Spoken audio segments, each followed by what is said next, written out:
Hello, എല്ലാവർക്കും എൻ്റെ YouTube ചാനലിലേക്ക് സ്വാഗതം. എല്ലാവരും സുഖമായിരിക്കുന്നു എന്ന് വിശ്വസിക്കുന്നു. ഇന്ന് ഞാൻ നിങ്ങളുടെ മുന്നിലേക്ക് വന്നിരിക്കുന്നത് ഒരു കൊഞ്ച് മസാല എങ്ങനെ ഉണ്ടാക്കാം എന്നത് കാണിക്കാൻ വേണ്ടിയിട്ടാണ്. ഓൾറെഡി ഞാൻ കൊഞ്ചിൻ്റെ ഒരു റെസിപ്പി ഇട്ടിട്ടുണ്ട്. അത് കണ്ട് എല്ലാവർക്കും ഞാൻ നന്ദി അറിയിക്കുകയാണ്. ഇന്ന് ഒരു പ്രത്യേകതരം കൊഞ്ച് മസാല അത് എങ്ങനെ ഉണ്ടാക്കാമെന്ന്, ഒരു നാടൻ സ്റ്റൈലിൽ എങ്ങനെ ഉണ്ടാക്കാമെന്നുള്ളത് നമുക്ക് നോക്കാം. ഒപ്പം നിങ്ങൾ വീഡിയോ അവസാനം വരെ കാണണം. എൻ്റെ ചാനൽ സബ്സ്ക്രൈബ് ചെയ്യണം, ലൈക്ക് ചെയ്യണം, അതോടൊപ്പം ഷെയർ ചെയ്യണം. നിങ്ങൾ ഇത് മസ്റ്റായിട്ടൊന്ന് ട്രൈ ചെയ്ത് നോക്കണം. വളരെ ടേസ്റ്റി ആയിട്ടുള്ളൊരു കൊഞ്ച് മസാലയാണ് ഇന്ന് കാണിക്കുന്നത്. നമ്മുടെ കൊഞ്ച് മസാലയ്ക്ക് വേണ്ട ചേരുവകൾ ഏതൊക്കെയാണെന്ന് നമുക്ക് നോക്കാം. ഇവിടെ ഒരു 1.5 സവാള ഈ ഒരു സൈസിൽ അരിഞ്ഞെടുത്തിട്ടുണ്ട്. അതുപോലെ ഒരു 5-6 വെളുത്തുള്ളി നീളത്തിൽ ചെറുതായിട്ട് അരിഞ്ഞത്, 4-5 പച്ചമുളക്, ഒരു ചെറിയ സൈസ് ഇഞ്ചി ചെറുതായിട്ട് അരിഞ്ഞത്, അത്യാവശ്യത്തിന് തേങ്ങാക്കൊത്ത്, അതുപോലെ ആവശ്യത്തിന് കറിവേപ്പില, പിന്നെ ഒരു 2 മീഡിയം സൈസ് തക്കാളിക്ക ഈ ഒരു ഷേപ്പിൽ ചെറുതായിട്ട് അരിഞ്ഞെടുത്തിട്ടുണ്ട്. ഇത്രയാണ് നമ്മളുടെ കൊഞ്ച് മസാലയ്ക്ക് വേണ്ട ഇൻഗ്രീഡിയൻസ്.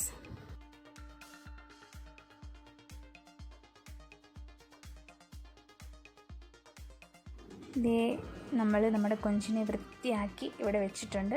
ഒരു കൊഞ്ച് പൊളിക്കുന്നത് ഞാൻ ഈ വീഡിയോയുടെ കൂടെ ഇട്ടിട്ടുണ്ട്. നിങ്ങൾക്ക് കാണാം. ഞങ്ങളുടെ അമ്മ ഇവിടെ എങ്ങനെയാണ് പൊളിക്കുന്നതെന്ന് കാണിക്കാൻ വേണ്ടിയിട്ടാണ് ഞാനത് ഇട്ടേക്കുന്നത്. നമ്മളതെല്ലാം പൊളിച്ചിട്ട് നന്നായിട്ട് കഴുകി അതിൻ്റെ ഞരമ്പെല്ലാം ഊരിക്കളഞ്ഞിട്ട് കഴുകി വൃത്തിയാക്കി വെച്ചിരിക്കുന്നതാണിത്. ആ വീഡിയോ ഞാൻ ഇതിൽ കൂടി അറ്റാച്ച് ചെയ്തിട്ടുണ്ട്.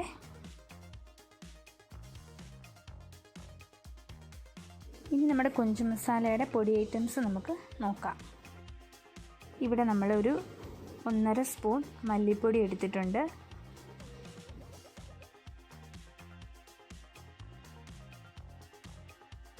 എരി അധികം വേണ്ടാത്തതുകൊണ്ട് 1 സ്പൂൺ മുളക് പൊടി മാത്രമേ ചേർക്കുന്നുള്ളൂ.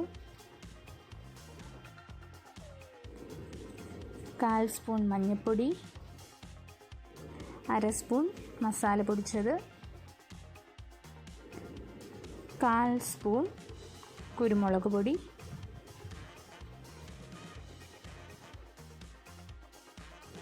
പാൻ ചൂടാകുമ്പം നമ്മൾ വെളിച്ചെണ്ണ ഒഴിച്ച് കൊടുത്തിട്ട് കടുക് പൊട്ടിച്ചെടുക്കണം.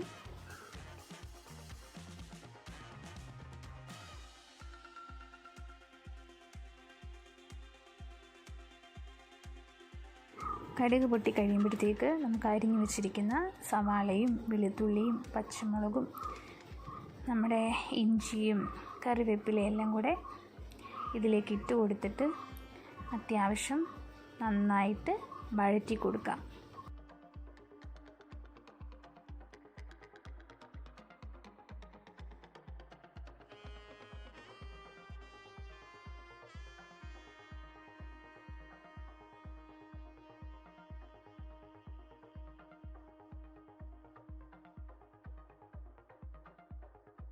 നമ്മൾ ഒരുപാട് ബ്രൗൺ കളർ ആക്കുന്നില്ല. അധികം അങ്ങ് മൂത്ത് പോകാതെ കുറച്ചൊന്ന് വാടുമ്പോഴത്തേക്ക് നമുക്ക് അടുത്ത ഇൻഗ്രീഡിയൻസ് നമുക്ക് ഇട്ട് കൊടുക്കാം. ഇപ്പോൾ നമ്മളിതെല്ലാം കൂടി ഇട്ടിട്ട് നന്നായിട്ട് മിക്സ് ചെയ്ത് വഴറ്റി കൊടുക്കുകയാണ്. നമ്മുടെ ഉള്ളിയൊക്കെ ഏതാണ്ട് നന്നായിട്ട് വഴണ്ടിട്ടുണ്ട്. നമ്മൾ അധികം അങ്ങ് ബ്രൗൺ കളർ ആക്കുന്നില്ല എന്ന് ഞാൻ പറഞ്ഞല്ലോ. ഒന്ന് വാടിക്കഴിയുമ്പോഴത്തേക്ക് നമുക്കിനി ഇതിലേക്ക് നമ്മുടെ തേങ്ങാക്കൊത്ത് ഇട്ട് കൊടുക്കാം. തേങ്ങാക്കൊത്ത് നമ്മളധികം മൂപ്പിക്കുന്നില്ല.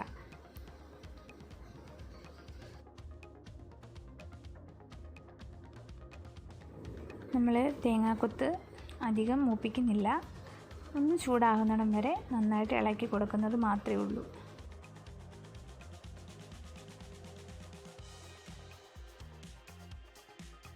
തേങ്ങാക്കൊത്ത് ഒന്ന് ചൂടാകുമ്പോഴത്തേക്ക് നമ്മൾക്ക് എടുത്തു വച്ചിരിക്കുന്ന പൊടി ഐറ്റംസ് അതിലേക്ക് ഇട്ട് കൊടുത്തിട്ട് പച്ചമണം മാറുന്നിടം വരെ ഇളക്കി കൊടുത്തുകൊണ്ടിരിക്കാം.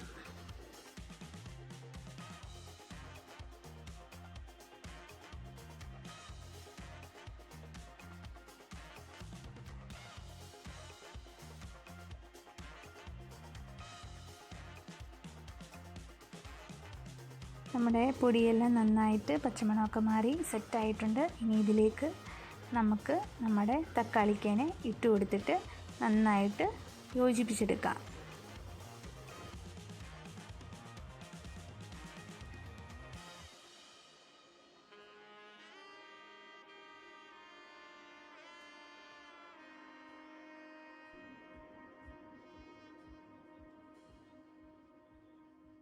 നമുക്ക് ഈ സമയത്ത് കുറച്ച് ഉപ്പ് ചേർത്ത് കൊടുത്തിട്ട് ഇളക്കി കൊടുക്കാം. നമ്മൾ ഉള്ളി വഴറ്റിയപ്പോൾ ഉപ്പ് ഇട്ടിട്ടില്ലായിരുന്നു, അതുകൊണ്ടാണ് നമ്മളിപ്പോൾ ഇടുന്നത്. തക്കാളിക്ക് നമ്മൾ അധികം അങ്ങ് വേവിക്കുന്നില്ല. ഒന്ന് ആ കറികളുമായിട്ട് അല്ലെ മസാലയുമായിട്ടൊന്ന് യോജിക്കുന്നിടം വരെ ഒന്ന് ഇളക്കി കൊടുക്കുന്നത് മാത്രമേ ഉള്ളൂ. കാരണം ഇത് വെള്ളം ഒഴിച്ച് നമ്മൾ അടച്ച് വെച്ച് വേവിക്കാനുള്ളതാണ്. അതുകൊണ്ട് നമ്മൾ ജസ്റ്റ് ഒന്ന് ഇളക്കി കൊടുക്കത്തേ ഉള്ളൂ. നമ്മുടെ തക്കാളിക്ക് എല്ലാം യോജിച്ച് കഴിയുമ്പോഴത്തേക്ക് നമ്മളുടെ കഴുകി വെച്ചിരിക്കുന്ന കൊഞ്ച് നമ്മളിതിലേക്ക് ഇട്ട് കൊടുത്തിട്ട് മസാലയെല്ലാം കൊഞ്ചിനകത്ത് പിടിക്കുന്നിടം വരെ ഒന്ന് ഇളക്കി കൊടുക്കുക. അത് കഴിഞ്ഞ് അത് നിറഞ്ഞു കിടക്കുന്ന അത്രയും വെള്ളം ഒഴിച്ച് കൊടുത്ത് അടച്ച് വെച്ച് നമുക്ക് ഒരു 10 മിനിറ്റ് മീഡിയം ഫ്ലെയിമിൽ വേവിച്ചെടുക്കാം.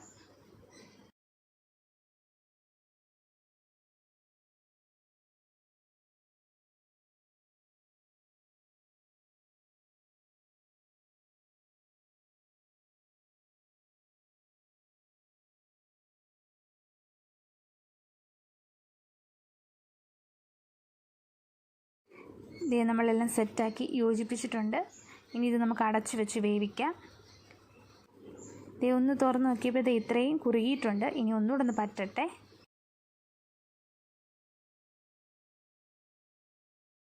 ആഹാ, നമ്മുടെ കൊഞ്ച് മസാല റെഡി ആയിട്ടുണ്ട്. ഗ്രേവിയെല്ലാം യോജിച്ച് നല്ല കുറുകിയൊരു പരുവായിട്ടുണ്ട്. എല്ലാവരും ഇത് ട്രൈ ചെയ്ത് നോക്കണം. വളരെ ടേസ്റ്റി ആയിട്ടുള്ളൊരു കൊഞ്ച് മസാലയാണിത്. പ്രിയോണയ്ക്ക് ഒന്ന് ടേസ്റ്റ് ചെയ്യാൻ വേണ്ടി കൊടുത്തിട്ടുണ്ട്. ആൾ ചവച്ചുകൊണ്ടിരിക്കുക. നോക്കട്ടെ അവളുടെ എക്സ്പ്രഷൻ എന്തോ ഉണ്ടെന്ന്. ഒരിച്ചിരി ഞാൻ കഴിച്ചു, നല്ല രുചിയുണ്ട്. അവളും പറഞ്ഞു നല്ലതാണെന്ന്. ഓക്കെ, അപ്പോൾ എല്ലാവരും ട്രൈ ചെയ്ത് നോക്കുക.